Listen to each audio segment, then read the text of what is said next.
नमस्कार, स्वागत है आपका रुजुलो एजुकेशन में। आज हम पढ़ेंगे राष्ट्रपति के बारे में। प्रेसिडेंट, राष्ट्रपति क्या होता है, कैसे इसकी नियुक्ति होती है, क्या क्या इसके कार्य होते हैं, तो संपूर्ण जानकारी हम प्राप्त करेंगे राष्ट्रपति के बारे में। तो चलिए वीडियो शुरू करते हैं। राष्ट्रपति, तो राष्ट्रपति का वर्णन किस अनुच्छेद में है? अनुच्छेद 52 के अनुसार, यानी कि अनुच्छेद 52 के अनुसार भारत का एक राष्ट्रपति होगा। संघ की कार्यपालिका शक्ति राष्ट्रपति में निहित होगी तथा वह इसका प्रयोग संविधान के अनुसार स्वयं या अपने अधीनस्थ पदाधिकारियों द्वारा करेगा और यह भारत का प्रथम नागरिक होगा।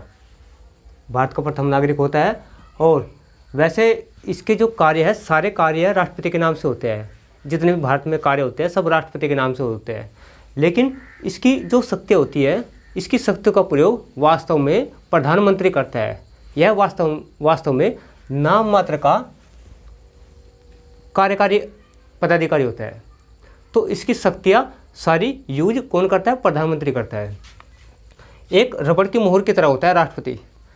रबड़ की मोहर को तो लगना ही है, जहाँ पर लगा दोगे वहीं पर लग जाएगी। तो इस प्रकार का कार्य होता है। राष्ट्रपति का चुनाव कैसे होता है?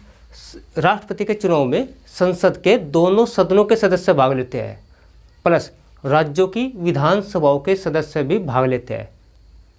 दोबारा फिर समझिए, राष्ट्रपति के चुनाव में संसद के दोनों सदनों के सदस्य प्लस राज्यों की विधानसभाओं के निर्वाचित सदस्य भाग लेते हैं। इसमें मनोनीत सदस्य भाग नहीं लेते। जो केवल निर्वाचित होते हैं वे भाग लेते हैं, मनोनीत सदस्य इसमें भाग नहीं लेते। संसद के दोनों सदन कौन से हो गया? जैसे लोकसभा, राज्यसभा। तो ये हो गए संसद के दोनों सदन। इनके सदस्य, लोकसभा के सदस्य और राज्यसभा के सदस्य जो निर्वाचित होते हैं वे भाग लेते हैं, प्लस जो विधानसभा के सदस्य होते हैं वे भाग लेते हैं। जैसे विधानसभा, विधान परिषद। तो इसमें से जो है केवल विधानसभा के सदस्य भाग लेंगे, विधान परिषद के सदस्य इसमें भाग नहीं लेते हैं। तो हर स्टेट में ये सिस्टम होता है, विधानसभा, विधान परिषद। ये कुछ स्टेट में है। तो इस प्रकार से केवल विधानसभा, तो लोकसभा, राज्यसभा और विधानसभा यानी कि जितने भी है, तो टोटल 28 राज्यों में भाग लेते हैं। यानी कि टोटल 28 राज्य भाग लेंगे, प्लस इसमें दिल्ली और पुडुचेरी में भी विधानसभा है। पहले विधानसभा यहाँ पर नहीं थी। तो इनके दिल्ली और पुडुचेरी के सदस्य भी राष्ट्रपति के चुनाव में भाग लेंगे। प्लस अभी एक नए राज्य का गठन किया गया है, जम्मू कश्मीर, क्योंकि वहाँ पर विधानसभा की स्थापना की गई है। अभी इस राज्य ने एक भी राष्ट्रपति के चुनाव में भाग नहीं लिया, क्योंकि अभी 1-1.5 साल पहले इसका गठन हुआ। और जब नेक्स्ट लगभग 2-3 साल बाद राष्ट्रपति का चुनाव होगा तो इसमें जम्मू कश्मीर भी भाग लेगा। तो ये इस प्रकार से जहाँ पर विधानसभा है केवल वो राज्य राष्ट्रपति के चुनाव में भाग लेता है। और इसका कार्यकाल की बात करते हैं, 5 वर्ष का कार्यकाल होता है। वैसे इससे पहले भी इसको हटाया जा सकता है महाअभियोग के द्वारा।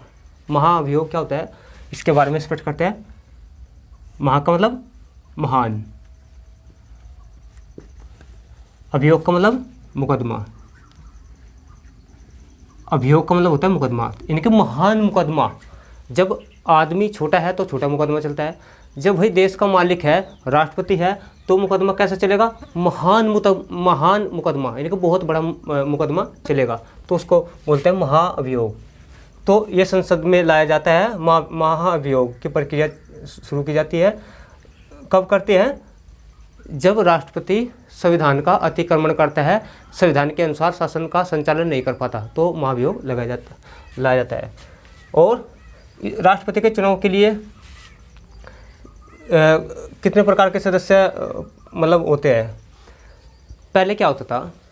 पहले राष्ट्रपति का पर्चा कोई भी भर सकता था। जैसे आम आदमी, कोई भी, आप, मैं, कोई भी भर सकता था। आम आदमी क्या होता था, जब पर्चा भर दिया, मान लिया कोई रेहड़ी वाले ने पर्चा भर दिया, सब्जी वाले ने पर्चा भर दिया, तो क्या होता था, तो सरकार को पुलिस प्रोटेक्शन देनी पड़ती थी उसको, यानी पुलिस सुरक्षा देनी पड़ती थी। वो आम आदमी था, वो बड़ा बन जाता था कि भाई इसको सुरक्षा देनी पड़ जाती थी।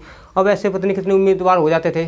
तो इस प्रकार से सरकार ने क्या किया कि आम आदमी के लिए रास्ते बंद कर दिए गए हैं। अब क्या होगा, जो कोई राष्ट्रपति का चुनाव लड़ेगा, पर्चा भरेगा, उसके लिए 50 सदस्य प्रस्तावक, यानी कि 50 सदस्यों ने प्रस्ताव रखा हुआ है, 50 सदस्यों ने प्रस्ताव रखा है कि भाई हम इनको राष्ट्रपति का चुनाव लड़वाएंगे, यानी कि प्रस्ताव किया है 50 सदस्यों ने। और 50 सदस्य अनुमोदन किया है कि हाँ ये अनुमोदित, यानी कि 50 सदस्यों ने अनुमोदित किया है, यानी कि ये पक्के समर्थक हैं होंगे इसके कि हमने अनुमोदन कर दिया है कि ये राष्ट्रपति के योग्य है। तो इस प्रकार से 100 सदस्य इसके समर्थन में होने चाहिए। तो इस प्रकार से राष्ट्रपति का चुनाव वही लड़ सकता है। अब राष्ट्रपति का चुनाव 2 या 3 व्यक्ति लड़ते हैं, क्योंकि ज़्यादातर समर्थन की आवश्यकता नहीं होती, इतना समर्थन बड़ी मुश्किल से मिल पाता है। उसके बाद राष्ट्रपति को शपथ कौन दिलवाता है? भारत का मुख्य न्यायाधीश, यानी कि सुप्रीम कोर्ट का मुख्य न्यायाधीश राष्ट्रपति को शपथ दिलाता है, सुप्रीम कोर्ट का मुख्य न्यायाधीश। और वेतन कितना होता है? वेतन होता है 5 लाख रुपए। पहले कम होता था, अब इसका राष्ट्रपति का वेतन होता है 5 लाख रुपए पर मंथ।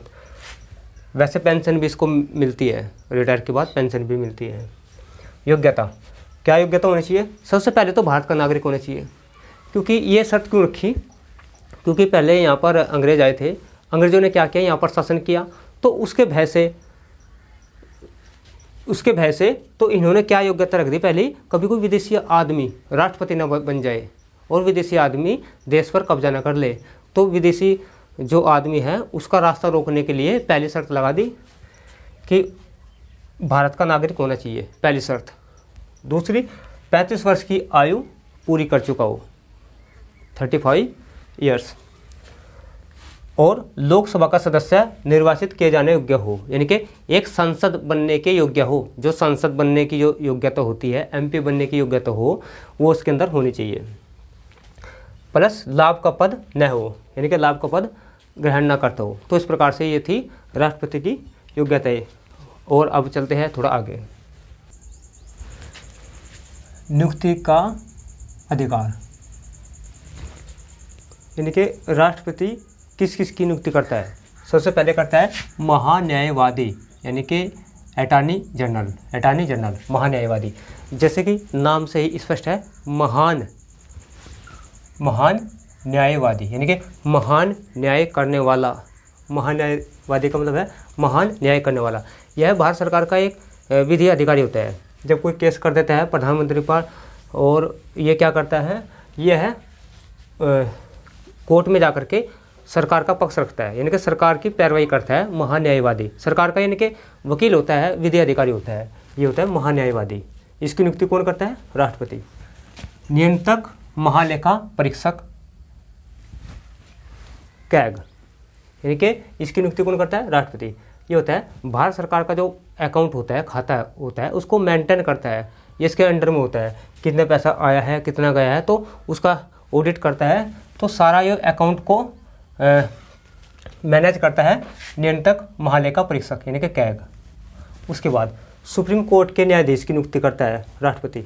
न्यायाधीश भारत में है, सुप्रीम कोर्ट में 30 न्यायाधीश हैं और एक मुख्य न्यायाधीश, टोटल 31 न्यायाधीश है। तो सुप्रीम कोर्ट के मुख्य न्यायाधीश की नियुक्ति करता है, और प्लस जो 30 न्यायाधीश है उनकी भी नियुक्ति राष्ट्रपति करता है।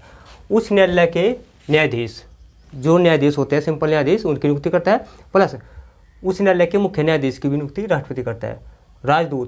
राजदूत की भी नियुक्ति राष्ट्रपति करता है। राजदूत क्या होता है?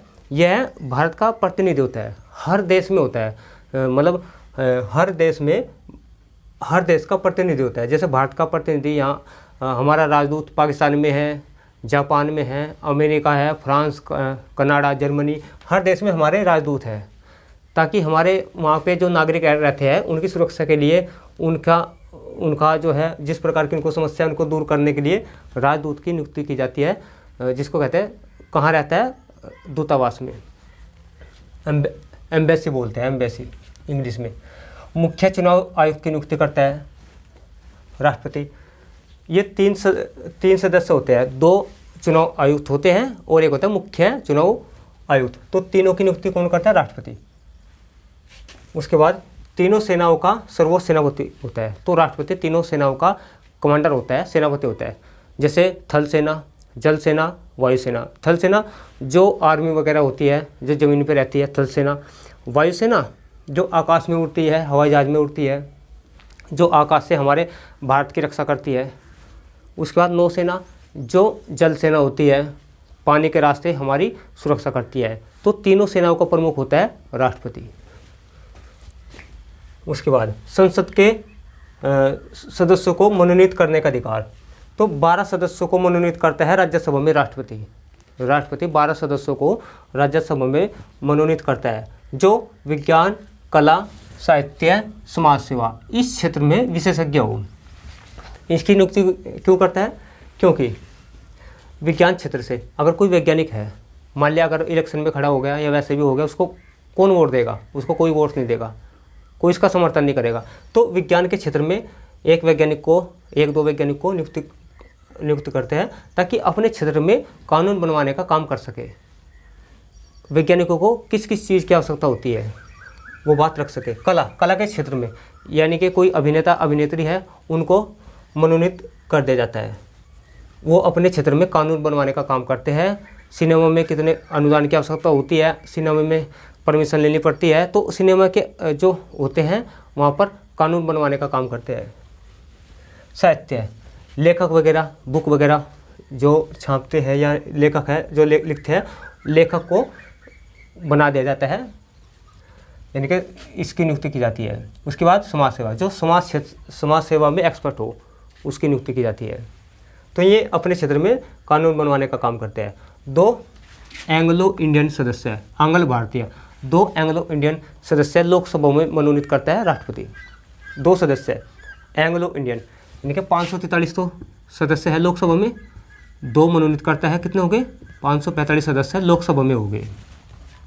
और राज्यसभा में 233 + 12 245, ये राज्यसभा में हो गए। तो 12 सदस्य राज्यसभा में मनोनीत करता है, 2 सदस्य लोकसभा में। उसके बाद ये एंग्लो इंडियन होते हैं, ये विदेशी लोगों का प्रतिनिधित्व करते हैं। जैसे 2 सदस्य होते हैं, अगर कल को कोई विदेशी लोगों को बाहर निकालने लग जाए कि भाई आप बाहर निकल जाओ, आप अमेरिका के हो, चीन के हो, जापान के हो, तो क्या कहेंगे? उनका प्रतिनिधित्व करता है कि नहीं, हाथ उठाकर बोलेंगे कि नहीं ये हमारे आदमी है, ये हमारे मेंबर है, ये हमारी प्रजा है, हम इनको बाहर नहीं निकलने देंगे। उनके हक में कानून बनवाने का काम करते हैं। उसके बाद अध्यादेश जारी करना, यह सब 6 सप्ताह तक रह सकता है, उसको बढ़ाया जा सकता है। तो अध्यादेश क्या होता है? जब संसद का सत्र ना चल रहा हो तो राष्ट्रपति अध्यादेश जारी करता है। जब संसद का सत्र ना चल रहा हो, यानी कि लोकसभा और राज्यसभा ना चल रही हो, उस दौरान अध्यादेश क्या होता है? कानून होता है। तो इमरजेंसी के लिए कोई कानून अगर बनाना पड़ जाए तो उसको कहते हैं अध्यादेश। उसकी कीमत जब तक रहती है जब तक संसद का सत्र नहीं चलता। जब वो चलता है तो अध्यादेश जो कानून होता है वो समाप्त हो जाता है। जैसे इमरजेंसी के लिए कोई कानून की आवश्यकता पड़ेगी, संसद ठप है, तो क्या करेंगे? राष्ट्रपति कानून बना देगा कुछ समय के लिए, उसको बोलते हैं अध्यादेश, यानी कि आधा आदेश। अध्याय में आधा आदेश, यानी कि आधा आदेश। उसके बाद समाधान का अधिकार, राष्ट्रपति किसी अपराधी को क्षमा भी कर सकता है। अगर किसी को मृत्यु दंड दिया गया है उसको क्षमा कर सकता है, उसकी सज़ा को घटा सकता है, उसको क्षमा कर सकता है, यानी कि उसको क्षमा करने का अधिकार है। नोट, इसमें एक अपवाद है, अगर सैनिक न्यायालय द्वारा अगर कोई दंडित है तो उसको राष्ट्रपति समाधान नहीं दे सकता। इम्पोर्टेंट, इसको याद रखना है। जो भी सैनिक न्यायालय द्वारा दंडित है उसको राष्ट्रपति समाधान नहीं दे सकता, ये इम्पोर्टेंट है, इसको याद रखना है। उसके बाद राष्ट्रपति शासन 356 के तहत राष्ट्रपति शासन लगता है। तो जब राज्य में अव्यवस्था फैल जाती है तो राष्ट्रपति उस राज्य का शासन अपने हाथ में ले लेता है, उसको कहते हैं राष्ट्रपति शासन। उसके बाद एक इम्पोर्टेंट है इसमें विशेष, दो ऐसे व्यक्ति हैं भारत में, एक तो राष्ट्रपति, एक राज्यपाल।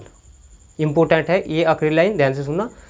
राष्ट्रपति और राज्यपाल को उनके कार्यकाल के दौरान उनको गिरफ्तार नहीं किया जा सकता, न ही उन पर मुकदमा चलाया जा सकता है। राष्ट्रपति और राज्यपाल को उनके कार्यकाल के दौरान न तो गिरफ्तार किया जा सकता है, न ही उन पर मुकदमा चलाया जा सकता है। ये इम्पोर्टेंट है, समझ लेना। जब वे रिटायर हो जाते हैं तब उनको गिरफ्तार भी किया जा सकता है, मुकदमा भी चलाया जा सकता है। तो ये इम्पोर्टेंट है, उनके कार्यकाल के दौरान न ही उनकी गिरफ्तारी हो सकती है। ठीक है, तो ये था राष्ट्रपति। तो वैसे मैंने पूरा राष्ट्रपति के बारे में बताया है। अगर आपको फिर भी कोई समस्या है, कोई डाउट है, कोई क्वेश्चन है आपका, तो कमेंट बॉक्स में पूछ सकते हैं, मैं रिप्लाई कर दूंगा। तो ये वीडियो आपको कैसी लगी? अगर आपको वीडियो अच्छी लगी है तो वीडियो को लाइक करना और शेयर करना, और अगर चैनल को सब्सक्राइब करना मत भूलना। धन्यवाद।